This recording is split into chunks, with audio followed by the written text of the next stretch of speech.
teenagers have been in New Zealand for nearly 6 weeks. And who does the work? The female or the male? Male. The male. So who wants to be a Kiwi? The ladies? Before that, for all of their short lives, they have known nothing but deprivation and war. They are Iranian Kurds, and most of them were born in Iraq, in a refugee camp called Altash, a notorious enclave built by Saddam Hussein to contain the stateless Kurds after they were forcibly removed from Iran in 1979 in fear of their lives.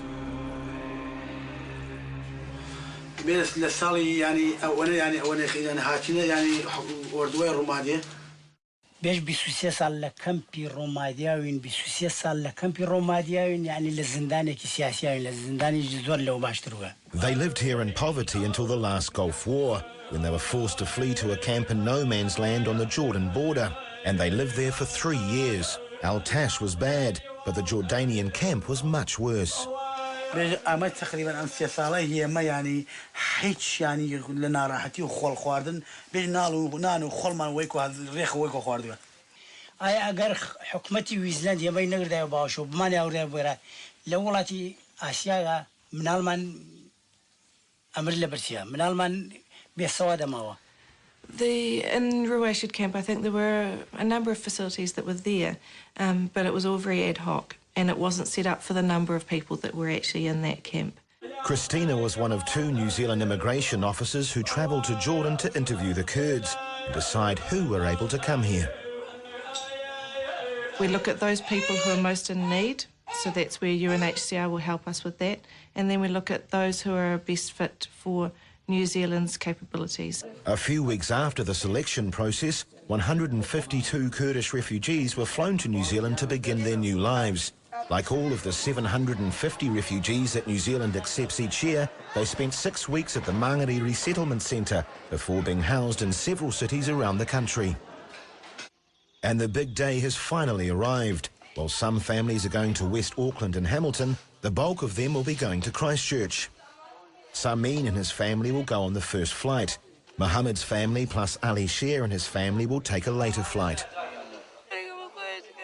But for some of the refugees who've been together for over 20 years, saying goodbye isn't easy. At last they leave the resettlement centre. Christina can't see them off today as she's on maternity leave.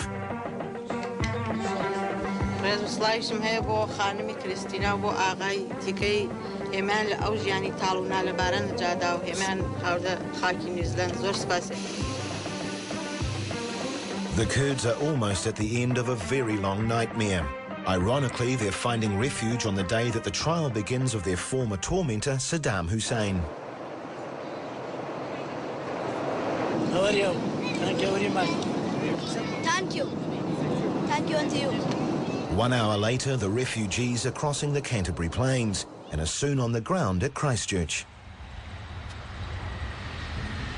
Here it seems the entire local Kurdish community has turned out to greet them. Also here are volunteers from the Refugee Resettlement Service, who will help them get established over the next few months.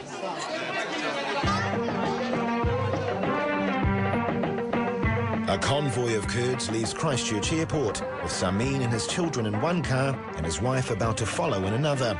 The first stop for the family is the house of a Kurdish friend, Khalil, who arrived here from Altash Camp 3 years ago. I am happy, I am glad to see this family, and I do my best for this family. As much as I can, I help this family. Steve and his wife Lois are also keen to do the best they can to get the family on their feet. I've had a lifetime of the benefits of living in New Zealand. I can contribute to somebody else enjoying the benefits. Steve and the other volunteers are treated to lunch, Kurdish style. But suddenly there's a worrying development.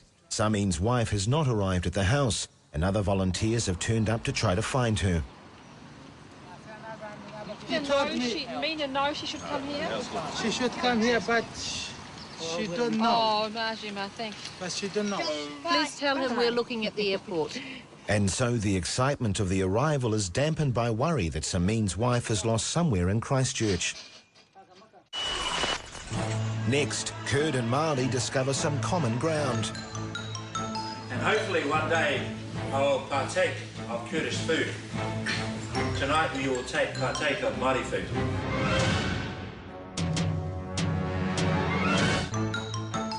In Christchurch, Kurdish refugee Samin is concerned because his wife has not arrived from the airport.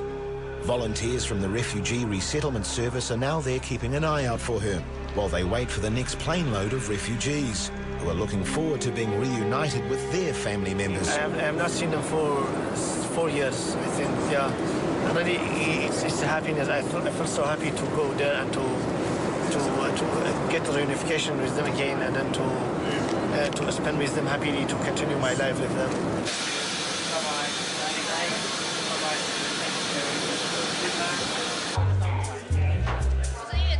The emotional reunions continue. Mohammed hasn't seen his brother for 4 years.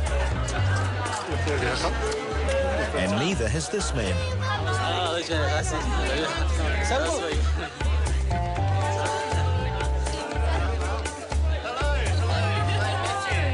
Once again, there are volunteer helpers on hand to take the refugees to their new homes. Meanwhile, Samin and his family have got some good news. Mother has been found, so we're going to go and find her, so we'll get everybody together and we're going to head away.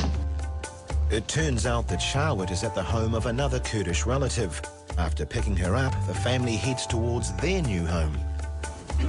Situation is very good. They've swapped their desert tent for a house by the river. This will be the first real home